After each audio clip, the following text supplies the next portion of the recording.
Good afternoon. I am Deepa Shetia and it is my pleasure to welcome everyone to the Vidya webinar. Vidya is a 35-year-old organization working in the areas of education, women empowerment and skill building. It is founded by Mrs. Rashmi Mishra in IIT Delhi. In our journey, we have reached over 4 lakh lives with our intervention in Delhi, Mumbai, Bangalore and Pune with the motto of educate, empower and transform. Today, our distinguished guest speaker, Ms. Ritika Bajaj, will be delivering webinar on the topic of Lord Krishna's teaching for better decision making. Ankit Guptani from Vidya Mumbai will be the moderator for the session. Now, I will announce some housekeeping terms. Please send your questions in the Q&A box rather than chat box. Let me introduce our speaker of the day, Ms. Ritika Bajaj.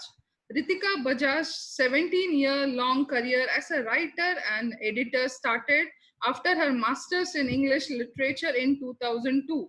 She entered the media industry and became editor of a lifestyle magazine called Marwar at the young age of 26. Ritika is currently a content consultant helping individuals, startups, and companies with their digital and print content. In the middle of 2017, she launched Pink Pinjra, an online publication on media.com to capture power of expression in its various forms. Over the years, Ritika has been enriched by meeting and interviewing some of the finest minds in India. She has written and commented on a range of topics like business, lifestyle, travel, culture, education, fashion, entrepreneurship, and spirituality. She is also involved with youth and women forums through Bombay Chamber of Commerce and Industry and expresses her views on social, cultural, and gender issues. Ritika's love for education and empowering others, especially the lesser privileged, was heightened when she started volunteering in 2009 with the Vidya Bhavishyan program.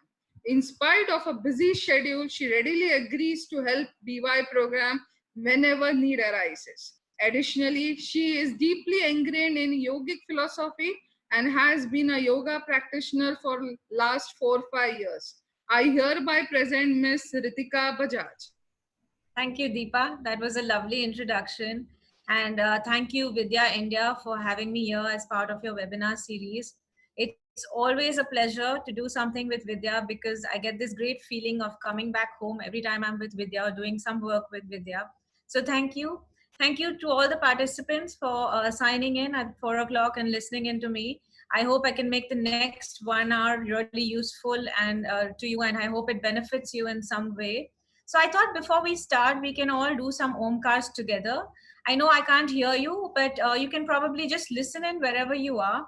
So I just request you all to sit a little erect wherever you are. Put your palms on your thighs, palms facing upward. Keep your chin parallel to the floor so you're not looking up or looking down. Gently close your eyes. And when I say inhale, we'll say Om together and there will be three Oms. So close your eyes, get centered. Inhale. Om.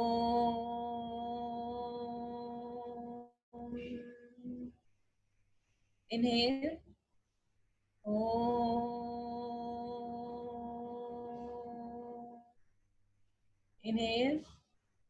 Om. Gently, very gently, in your own time, open your eyes. So welcome back. And I think we'll start with the topic at hand now. Before that, I'll give you a little introduction about what Pink Pinjra is, since it is a blog publication that I'm currently working on and I've been writing on for the last 3 years now. And it's become a very important part of who I am and what I believe in. So Pink Pinjra, as the name goes, is about it's so the whole symbolism is a pink cage, but this cage has a door open. So it's the fact that all of us at some level are ready to fly, right? We have what it takes in us to step out of that cage and to realize our true potential. But something is holding us back, and this could be anything. This could be our our fears, our insecurities, our uncertainties, our doubt, internal conflicts, perhaps a negative way of thinking, feeling, anything could be holding us back. But if you choose a medium of expression, and when I mean medium of expression, I mean anything. It could be art for some, it could be yoga for some, it could be teaching for some, it could be dance, stand-up comedy. There are various modes of expression now. If you choose that mode of expression, work at it, hone it, you will develop, you will kind of slowly get over whatever fears, insecurities you have, and you will go on to realizing your true potential, and you will finally step out of that cage and fly. So Pink Pinjra is about that. It's about expression in different forms. And of course, for us to express ourselves, first we need to make that one decision which will help us go out and express ourselves. So decision making becomes very important in everything we do. I'm going to now start the PPT and we'll get started with the topic at hand. So why decision making? So all of us have issues when it comes to decision making. Sometimes there are small issues, or there could be big life issues that need our attention, our focus, and can be causing some amount of conflict, right? So what I'm going to do now, I'm going to throw out some questions to you. Just look at these questions. If you have some pen and paper on your side, make a note of them. I will also read them out slowly so that you kind of absorb it.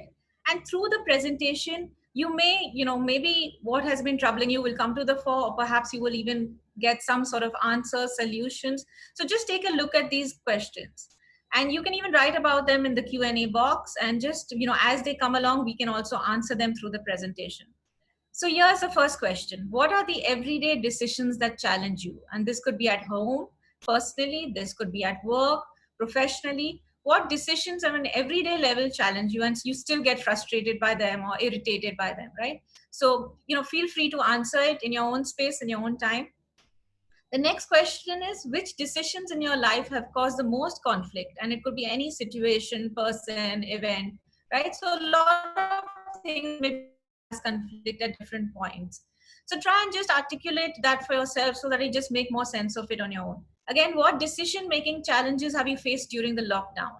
Now, this is an increasingly, a very interesting time that we're going through, and a very unique time. And perhaps none of us have seen this, at all. And we never expected to be locked down for so many days in our homes, wherever we were, and we were facing situations that we had not experienced before. So were there decision-making challenges? Did you not know what to do? Did you know what to do?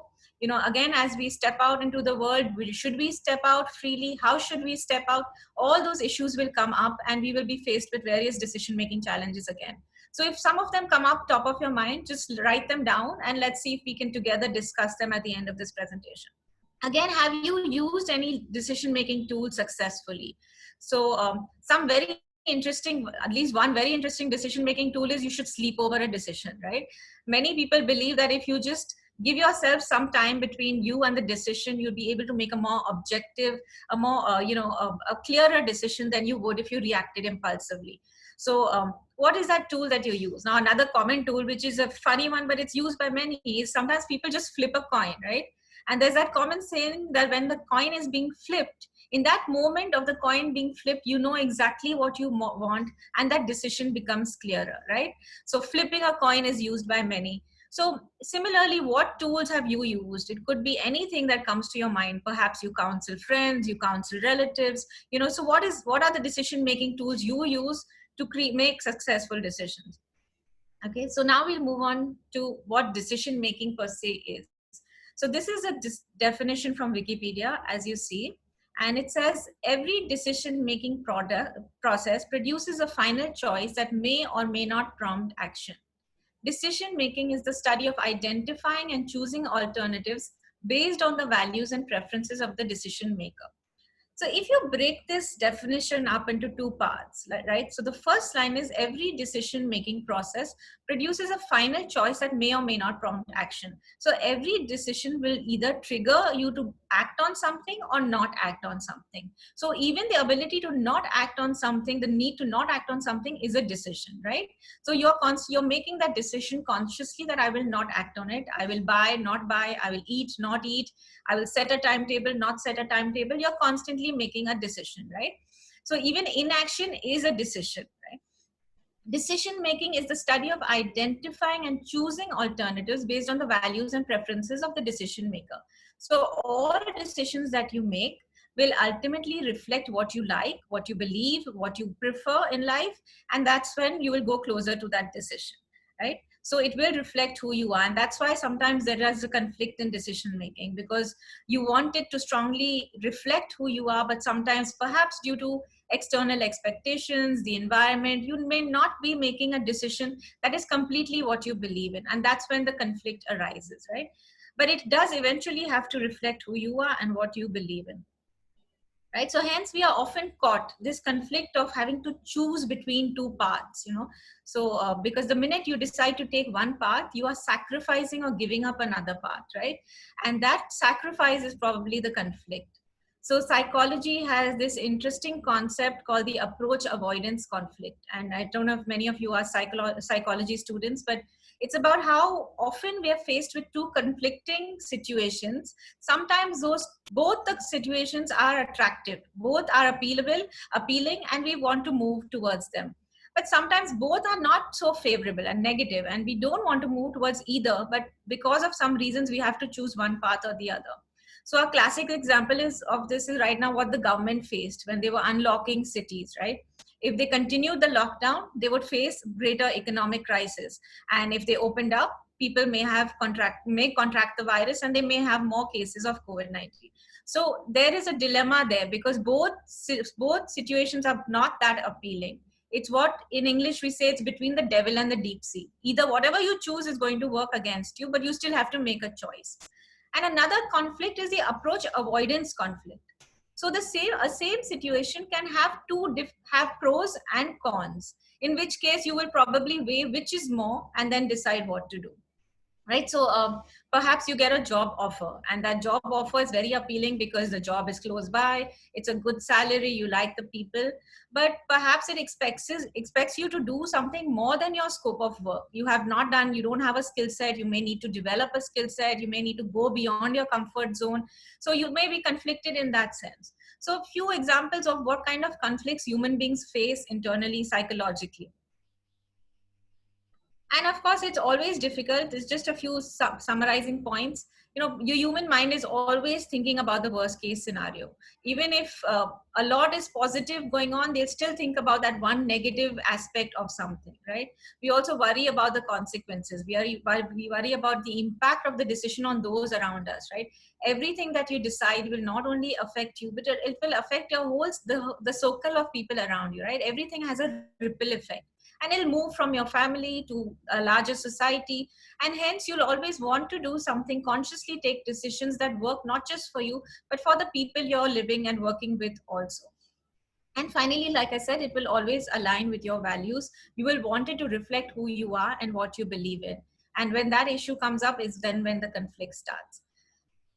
So we have decisions on a daily basis. We have big decisions to make, small decisions to make.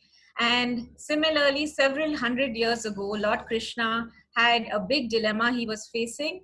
He was on the battlefield at Kurukshetra. He was fighting his cousins, the Kauravas. He was part of the Pandava family. And he felt that war was completely futile, right? So this was the dilemma probably going on in his mind. He said, what is the purpose of war? Why are we even killing each other? Because at the end of this, what are we going to gain? There are going to be lots of lives lost, and to top it all, they are my family as well. So can I really, does it make any sense at all? Does war make any sense? He was questioning the purpose of it. And he was also questioning what his reason for being is. Is that his purpose in life, to fight war? Of course, he was an archer, a great archer, but maybe these were just the doubts that happened when he was on the battlefield.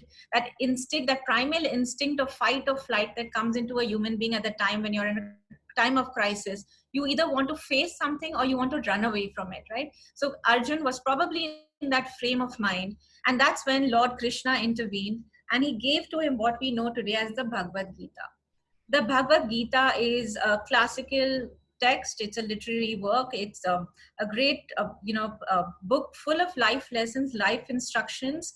It's compiled. It's a compilation of 700 verses, and it's the dialogue that happened between Lord Krishna and Arjun on the battlefield. So all that Krishna tells him, all the wisdom that he gives him of his life, of his understanding, of his previous lives as well, all of them come together in the Bhagavad Gita. And this text continues to be used in management schools. It's used in organizations where, business decisions are made, often consulting the Bhagavad Gita. Life decisions are made, sometimes consulting the Bhagavad Gita. So I remember every time I'm in this state of, I don't know what to do next, I often pick up any version of the Bhagavad Gita. Like I have this pocket version, which I sometimes carry with me. And I just flip through the pages, and it's surprising that even sometimes the page that you open is exactly your frame of mind at that point, and it gives you the message that you need to listen to. So I've always taken a lot of inspiration from it. I've read many versions. I just feel every time you read it, it gives you something fresh to think about. At every phase of your life, you will interpret it differently. It will have a whole different set of meanings for you. And there is nothing religious about this book. It's just purely a life book. It's a life manual, the manual of life, like it's called, and it can help you in many ways at different phases of your life. So I have excerpted a few quotes that I felt were pertinent to decision making, and that can be used when you make your decisions. And so we go on straight to that now. So firstly, think with a calm mind. So the quote is, undoubtedly, O Arjun, the mind is restless and difficult to restrain, but it is subdued by any constant, vigorous spiritual practice, such as meditation with perseverance and by detachment, O Arjun. Right? So one of the biggest blocks while making decisions is that our mind is in this constant state of flux, right? Like in yoga, you'll call it the monkey mind. It's all constantly working. Even psychology says it's the monkey mind. And at some point, we have to still it. So how do you still the mind? One way, of course, is meditation. And meditation can be done in many ways. So something simple could be just gazing at an object in the distance, which is called tratak. It could be done by lighting a candle in your room and gazing at the flame for a long time. It's a very simple way of meditation, but it just kind of clears your thoughts, it clears your mind. It's a great way to detox, even clean your eyes. So, any form of meditation that works for you. Another brilliant way of meditation is mantra chanting.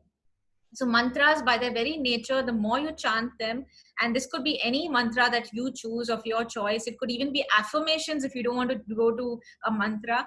But if you keep saying that again and again, it clarifies your body, it clarifies your mind, all the emotions, all the extra thoughts just dissipate, and you kind of become clearer in your thought.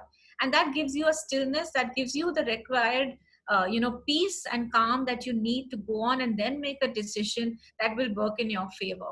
So meditation brings clarity, and I feel meditation is a daily ritual. It's something that you can't just do once and expect to see results. It's something like brushing your teeth or having a bath. It has to be a daily process, and if you can give yourself a few minutes, even 5-10 minutes a day to just sit in stillness and do what matters to you, just be with yourself, listen to your breath, even listen to those thoughts in your minds and mind, and then let it go. Then you gain greater clarity for the day ahead. So use meditation in whatever form you can. You can chant mantras softly, you can chant them loudly, you can chant them in your mind. So you could be traveling somewhere and that mantra chanting can still become a part of you. So see how you can incorporate it into your daily lives, and you will find great benefits at the end of it. Yeah. So give up on results. So this is the most quoted verse in the Bhagavad Gita. In fact, if any of you heard Mr. Narayan Murthy speak on Sunday, he quoted it as well, and he said the Sanskrit version, but this is the English. And he says, you have control over doing your respective duty only, but no control or claim over the results. The fruits of the work should not be your motive, and you should never be inactive, right? So this is the whole philosophy of Nishkam Karma, where you're doing selfless duty. You're not worried about the results or the rewards, and just the doing itself becomes the reward. And that selfless work is what Krishna talks about throughout the Bhagavad Gita.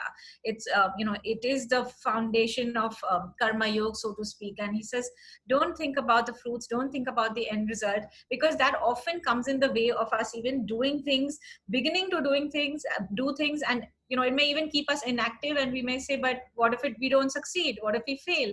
And that itself will prevent you from taking a step and being active. So the idea is to keep being active, keep putting energy into everything that you do, keep becoming one with your work, and not worrying about the end result, so to speak. So I've used this image of the potter here because I feel when a potter starts out, he never really knows what the shape of that pot is going to be. But he's still at it, and he puts all his skill into use. He puts all his concentration, his focus, his, everything that he has, all his energy, his love into creating that pot. And the final result is, of course, a piece of beauty, but he doesn't know what he's creating to start with. And that's the beauty of work. That's the beauty of the work you love doing. You will do it selflessly without expecting any reward. So that is another quote. And I think if we make our decisions just based on that, not worrying about the outcome and the consequences, but purely looking at the intent of it and giving that decision our all, we will make it a successful decision, right? So treat everyone equally. A person is considered superior who is impartial towards companions, friends, enemies, neutrals, arbiters, haters, relatives, saints, and sinners. So a lot of our decisions concern people, and be it professionally, professionally we need to hire people, we need to collaborate with people. If you're running an organization, you need to fire people, right? So there's so much that happens. There's constantly stuff happening and happening with people. Sometimes there are, relationship conflicts, there are, feuds, family feuds, there may be misunderstandings among friends. There are constantly issues also that are happening with the people around us. Of course, many relationships may be healthy and positive too. But the idea is, no matter what happens, you must learn to treat everyone equally, right? You may have a temporary fight with your friend, but can you write off that friendship forever? No, because an event is not a person, right? So can you look at people, relationships objectively, and treat everyone with that impartial lens? Because if you do that, your decisions will be based not just on what your feelings are, but what the situation really demands, right? So one example that I've used in the blog, Lord Krishna's teachings for better decision making, is that very often in businesses or in companies, when you have to hand over to the next generation, do people, particularly family businesses, should you just hand over to the son? Should a father hand over to a son, even though the son is perhaps not that qualified or professional? Should he just hand over to the son for that, or should he hand it over to a professional, right? So how do you make those decisions? How do you be objective when taking those decisions, and ensuring that the decision you take is for the benefit of all, right? So that's that. Don't give in to stress. So the next point is, the one by whom others are not agitated and who is not agitated by others, who is free from joy, envy, fear, and anxiety, is also dear to me. So one of the biggest deterrents in decision making is an agitated mind, like we've already spoken about, a little earlier. But agitation is not going to give you the desired result. Hence, for that, you need to ensure that you have certain discipline in your life. You are giving yourself some me time where you kind of detach situations, detach from around you, focus on hobbies, give yourself that different situation.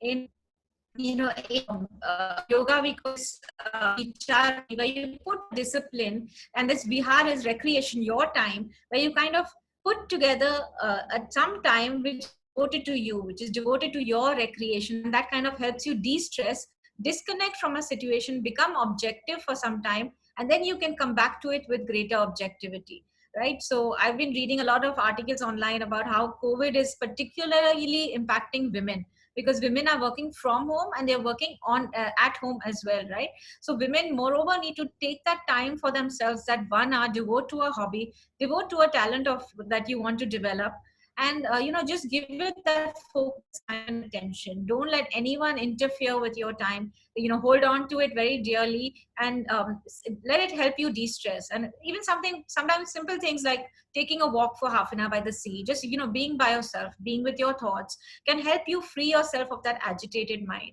So most of yoga is actually about bringing that stillness, that calm, that sense of peace to your mind, and taking decisions and living with equanimity, and this sense of being stable, comfortable, and joyful. So try to get into that space of you'll be able to make decisions with greater clarity. So be ready for change. Now, this is a very interesting quote because I feel a lot of us get stuck in a certain way of thinking and living, and this kind of pushes us to change and see things with a different perspective. So he says, Arjun, when inertia is predominant, ignorance, inactivity, carelessness, and delusion arise. Right? So basically, when we are stuck on working or living and thinking in a particular way, we will not open our minds and our lives to different ideas, to different ways of being, and it will cause inactivity. You will become careless, you will also become delusional, is what he says. And this is something I learned at Vidya, in fact, because when we were teaching, every time we try to change the position of the desk so that the kids would start sitting differently and then start thinking differently, meeting new friends, and the whole environment of the class would change. And hence, as teachers, what is it that you can do different every day? What is it that you can, that one thing that you can change for the student, for yourself as a teacher, so that you bring newness and wonder into everything that you're doing? We've seen with online teaching, teachers are no longer teachers, they are performers, right? And so what is that one element of performance that you can bring into your teaching? How can you make it stimulating? How can you make it interesting? Perhaps you add a game and entertain, some sort of form of entertainment, a video. So what can you change, do differently in that day, so that you perk up the energy of the class also, perk up your own spirits, and it gives you new motivation to do things in a new way. So that's that.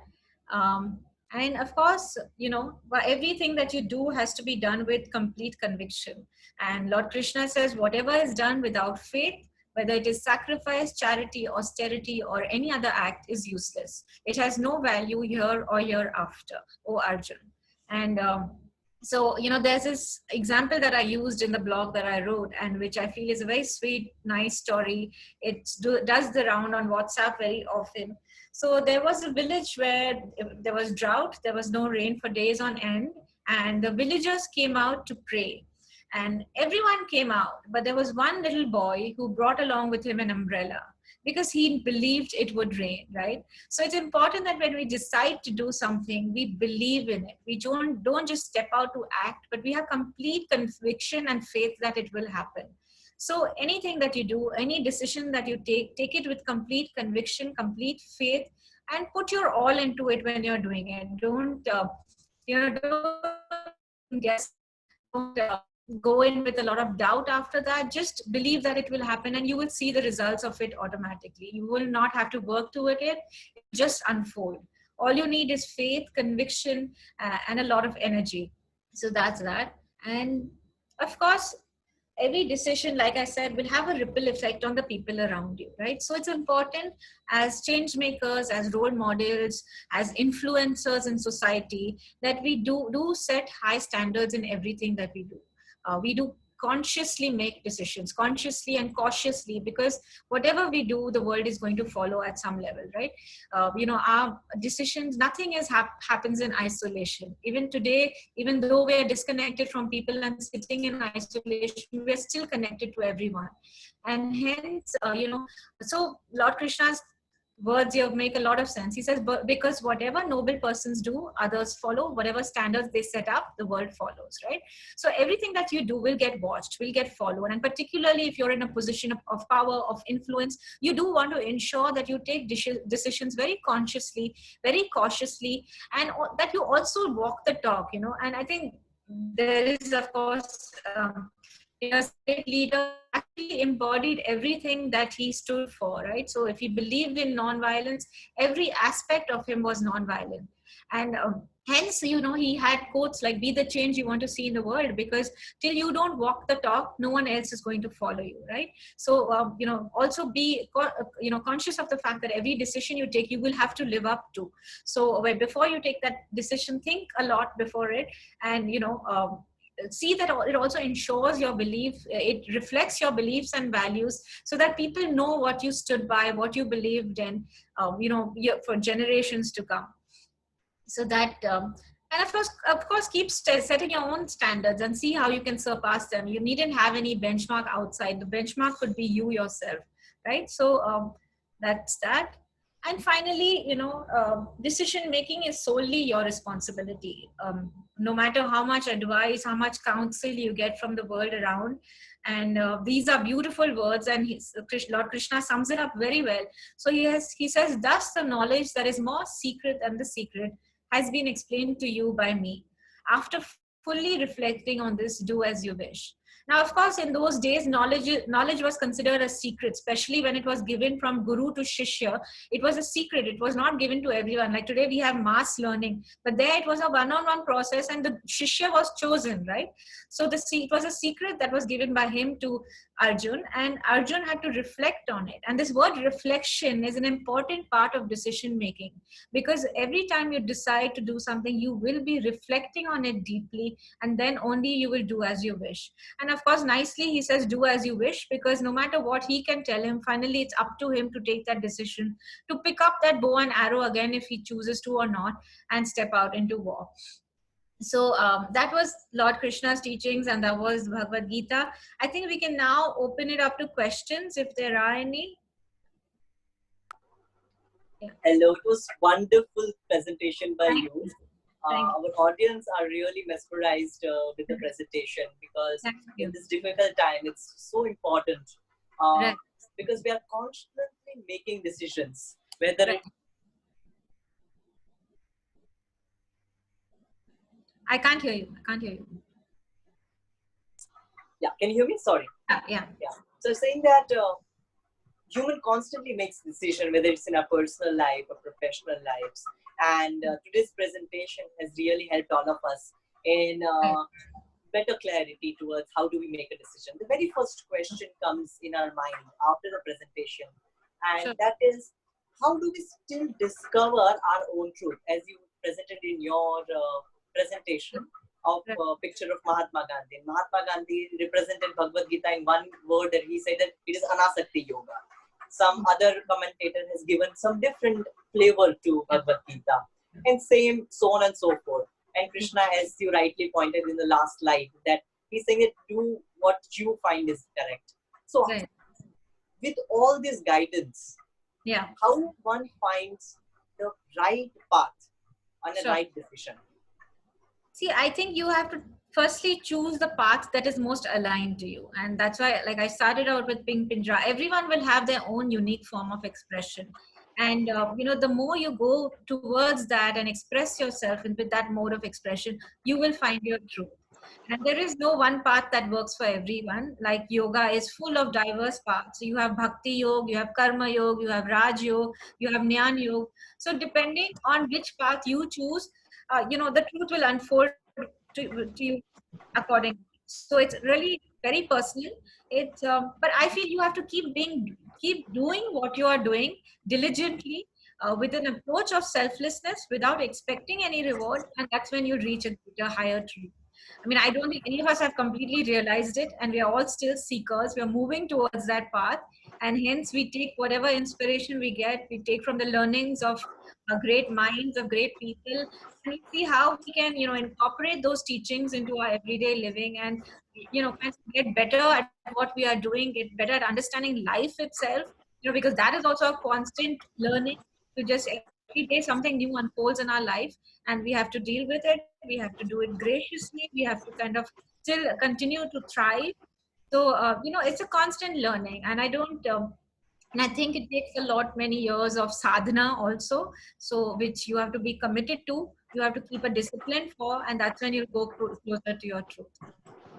So true, so true. You nicely said that it is a journey ongoing, as Krishna says in Bhagavad Gita, that abhyasa apikanteya. That's the abhyasa which makes the right decision. The second beautiful question which has come in is that viewer is asking that what is more important? Is it my happiness or my family's happiness? Sometimes I have to make a choice, and this choice is so difficult. If I focus on my happiness, in that my family may not be so happy. And if I always continue to make my family and other people happy, I may not lose out on my happiness. What is the right choice? So I think it's like Lord Krishna was also telling Arjun. Finally, he was, thinking from a space of attachment.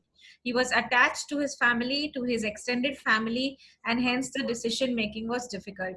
So we have to at some level realize that we come alone and we go alone. And that's the truth of our lives. We are born alone and we die alone.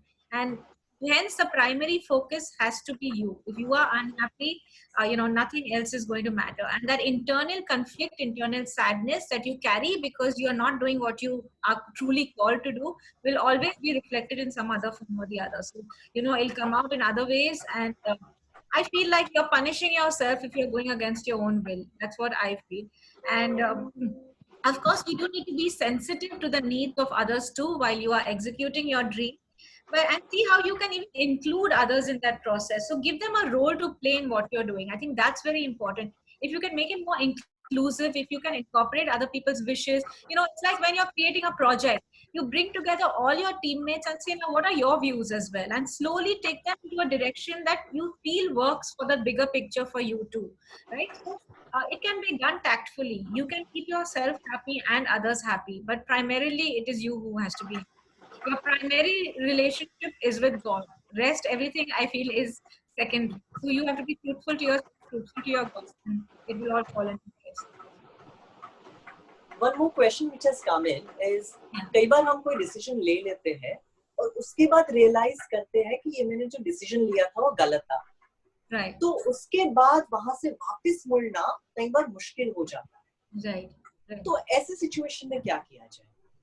See, sometimes you also have to look at what is, if the milk has been spilled, it's been spilled. You can't go back there. And it's better to leave the past and to leave bygones as bygones. What cannot be corrected, I mean, I don't think everything in life can be corrected, but whatever you can do to correct it, you should do, whatever is in your capacity. But also there's a thing like the time has passed for something. If it has, let it go, because letting go is also a big aspect of surrender to something bigger. Maybe what didn't happen will always move towards something that is meant to happen. That's what I believe. If one door closes, another door will open. And to be open to looking at life like that. Otherwise you'll keep regretting, you'll keep moping over failure, moping over something that doesn't happen, and that's not really the solution to progress. Of course you should learn from your mistakes. You should take the lessons that you get from it and see how you can use it in the future.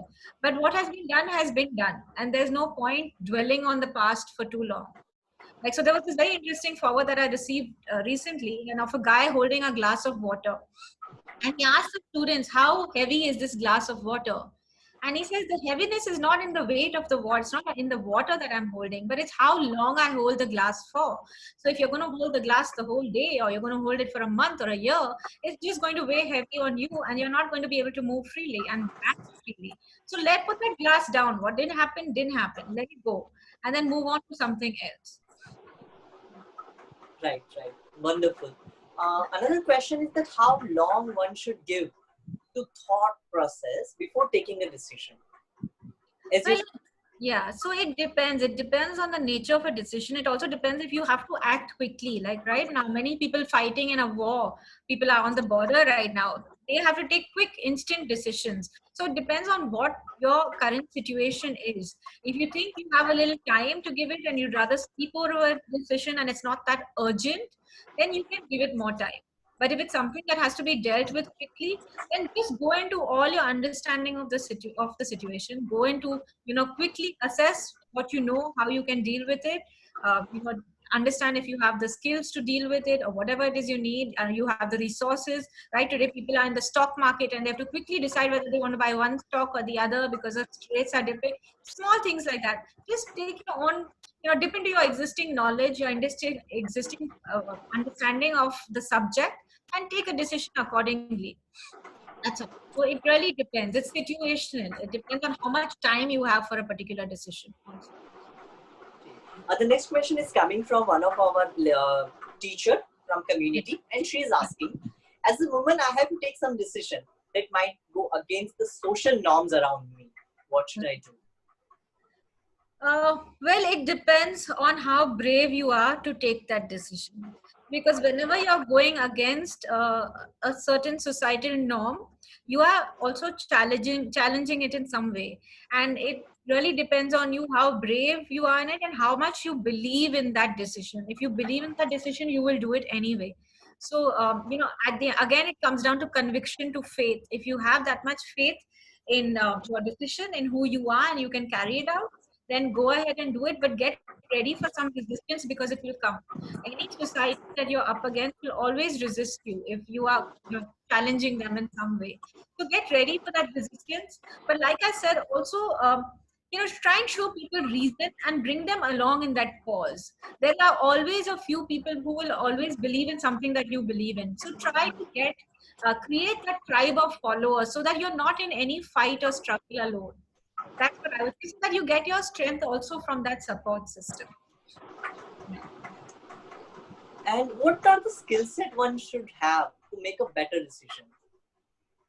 Well, it's a lot of your own reasoning. It's a lot of you just being able to weigh the pros and cons in your life of that particular decision, and say, okay, this is where it scores higher and this is where it scores lower. And how much risk am I able to take at that point, and how much risk am I not able to take at that point?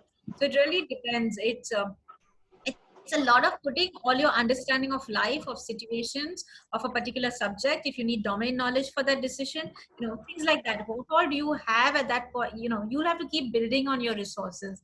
And as you grow older, I think as you evolve, not just grow older, as you evolve, life will unfold, and you'll see different things, and you probably understand things much faster than you did a few years ago or whatever. So it's a constant process. You'll keep building that skill set, and it just comes with living life. It just comes with just immersing yourself completely in life and throwing yourself into situations, and then figuring out the way out.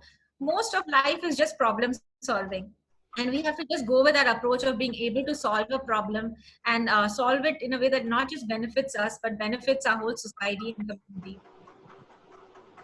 And another question which has come in is, if I take a decision, I'm afraid of the repercussion Right. of the decision. Because how do I find a balance between the things I will lose by making that decision and the things I may or may not get after taking the decision? Well, that's the trade-off that everyone makes. Every time you decide to do something, firstly, you give it your time and energy, and that takes away from something else that you could have done. But like I said, once you make that decision, you have to stick with it, and you have to at least play it out completely. Then you can take the next decision and see what happens. But when you've decided to do something, stay the course and see what it brings forth. Don't you can't worry about the consequences at that point. You just have to be focused on the work that you're doing, and you have to figure out the process that it needs to see success. You don't have to if you think about success before it comes, you're going to be it's like you're setting yourself up for failure instead. So just work on the different processes that you need to move towards that goal, and it'll happen on its own. And if it doesn't happen, that's fine. I mean, it's a long life. We can keep trying different things. We can keep going back on decisions, also making new decisions. We don't have to worry. That's why we don't have to think that this is all, and every decision is the only decision. Every failure is the only failure. We can always rise above it and create something new for our lives. So I think that, like we said, every day is a new day, and let's give it that freshness, that newness, that let's take on that challenge afresh every day, so that we look at it with a different lens altogether. So you talked about various things, and one question which has come in, because you just talked about taking a challenge every day. But I have got this age-old question between heart and brain. What does the role emotions play while making decisions? Well, they play a big role, and that's why you need to distance yourself from the emotion. That's why, like I said, you sometimes have to sleep over a decision. You have to finally move beyond emotions, beyond the five senses, and look, operate from the place of your intellect. So operate from your intellect, and that requires a lot of objectivity. That requires you stepping back. It could mean anything like using the coping mechanism that works for you. Sometimes people, before speaking, they just count till 10, right? Because they don't want to say something wrong. So it's as simple as that. It's just not taking a hasty decision, and taking your time, thinking over it, and not letting your emotions or your senses overrule your intellect, right? It's like you walk into a store, and you're seeing so many good things, and you want to buy all, but you're just being impulsive. You're being a compulsive shopper. So how do you get out of that shop and say, I'll come back tomorrow? When you go back the next day, you realize you didn't need half of those things you liked. So it's about not giving into those emotions at that time and responding at a time when you're ready to respond. That is perfectly starting point for the next question. And the next question is, how do I achieve detachment and objectivity while taking the decision? Well, like I said, the greatest distance is that of time. If you step back and say, do I really need it? Do I really need to do it? And if the next day you still wake up saying, I need to do it, then do it because it's on your mind. If something continues to be on your mind, that means it's, it's something you have to live out and you have to experience. So don't negate that thought also. But try to distance yourself from it for a few hours, for a few days, so that you realize whether you're being impulsive or not. That's all. So viewers, if you still have any question, feel free to ask. We still have about few minutes left for our webinar. So अगर आप लोगों को कोई सवाल है तो जरूर से क्वेश्चन के बॉक्स में पूछिए या चैट बॉक्स में भी पूछ सकते हैं. हम आपके सवाल रितिका जी से जरूर पूछेंगे. The next question which has come in is, I am not feeling self-confidence. Ritika, I really want you to spend a little bit more time on this question because so many people while making decisions feel this emotion. And that is they feel helpless. The reason is because they don't have the self-confidence in making decisions. They think that they are not the right person to make a decision. But nobody else can make a decision of their lives. So how a person can come out of this bubble of self-soothing and thinking themselves that they are not the right person. I am not equipped enough. And make a decision. Yeah. So self-confidence is lost often when we worry too much about what will people say and what will they think. And that's when we have to really distance ourselves and we have to spend more time with ourselves to gain self-confidence. When we are constantly in the presence of people, of activities, we feel we keep needing to do one thing after another. We don't give ourselves that stillness to just be with ourselves, is when we lose self-confidence. And we have to realize that ultimately, like I said, we live alone, we die, we are born alone, we die alone, but we also ultimately live alone. Everything that you decide to do is something that you will have to face independently. Today, like in a court of law, as soon as you are 18, you are responsible for your decisions, right? There is you are not a guardian anymore. You're not being taken care of anymore. You don't have a guardian anymore. So it's as simple as that. And I think you spend more time with yourself. Keep doing what you enjoy doing because that will enhance your self-confidence and self-worth. Keep spending time on enriching your life with, you can read more texts, you can read richer texts and gain inspiration from them. So I don't know, I can get into yoga philosophy later, but an important part of yoga is Swadhyaya. Swadhyaya is introspection, and it's also learning from texts that have been written, good texts that inspire you, literature that inspires you, and kind of expands, enhances your mind, and gives you greater confidence. So look at sources where you kind of can get enriched rather than going to places which are going to pull you down. So even if it's among your own family, friends, if you feel someone is constantly pulling you down, step away from that scene. There's no harm. You have to preserve your own self-worth and self-confidence. And self-confidence will always be enhanced if you pursue your inner calling. Like if you're working towards your inner calling, you feel that you are on the right path. And that itself will give you the confidence you need to take decisions. Everyone makes mistakes. There is no harm in making mistakes. We are all human. Like I said, to err is human, right? So we will always make mistakes. But I think if you mute yourself when, yeah. So we will always make mistakes and just, but learn from those mistakes and don't lose confidence in the bargain. Keep that confidence level high. Do whatever it takes to keep that confidence level high. Work on your talents, work on your strength, get better at what you do, give yourself, create a discipline, keep being at it, and you'll see that your confidence improves. You will see achievements, results only when you are disciplined and focused on the task. If you keep giving time and attention to something every day, then only will it grow. And that's when your self-confidence, self-worth, self-esteem will also grow. Ritika, is it really natural to feel depressed after taking a decision? A viewer is asking me that at times I feel so. Is it okay?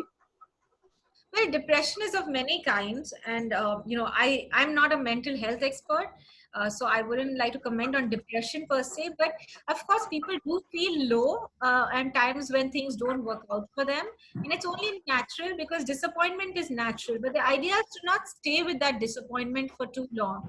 I think the idea is to just quickly switch your frame of mind. Like I said, like the whole glass of water example, the idea is to let go of that thought as quickly as possible and switch on and move to the next. And that's where discipline, a daily routine comes into play, because you don't give yourself then time to dwell too much on other things, right? And hence the whole concept of achar becomes so important. If you structure your day, if you create a timetable, if you follow that, you will not have time to indulge too much in those negative thoughts, in those thoughts that are pulling you down, that are causing disappointment, that are causing depression. And just like I said, be in positive company, be in the company of positive books, do whatever it takes to get yourself out of that state. Don't stay there for too long. That's what I would say. Don't stay for too long. What a beautiful suggestion indeed.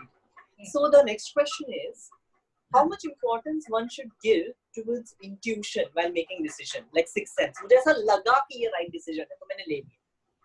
Well, intuition is a great power, and if you have it, you should definitely use it.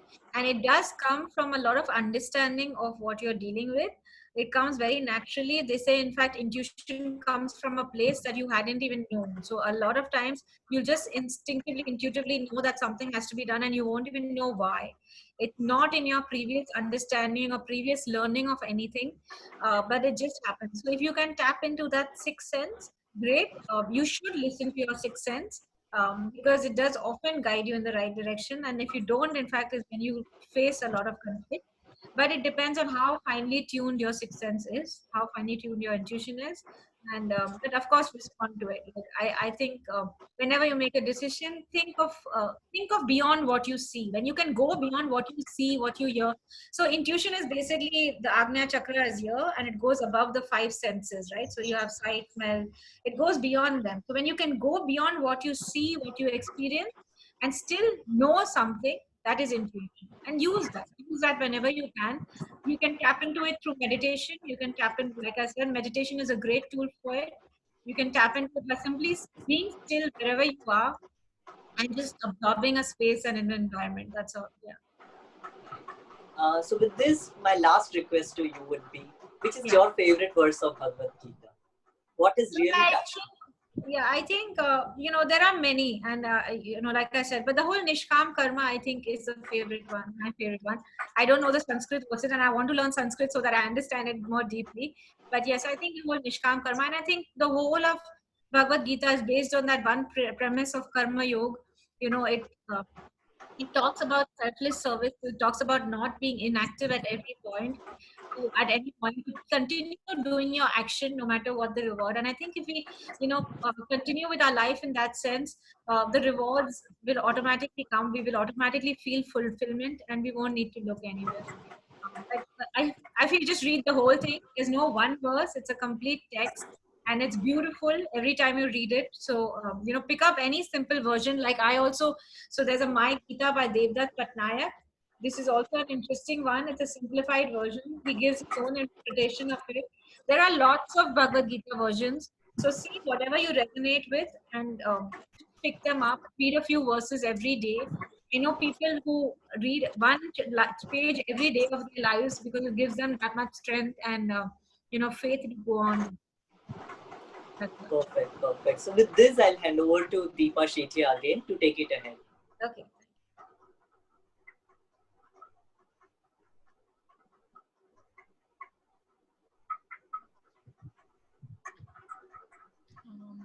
Ritika, awesome session. And it was Q&A was like breathtaking. So much to learn for everyone. Very nice questions were asked, and you have answered them so well. Thank you for conducting this session for Vidya.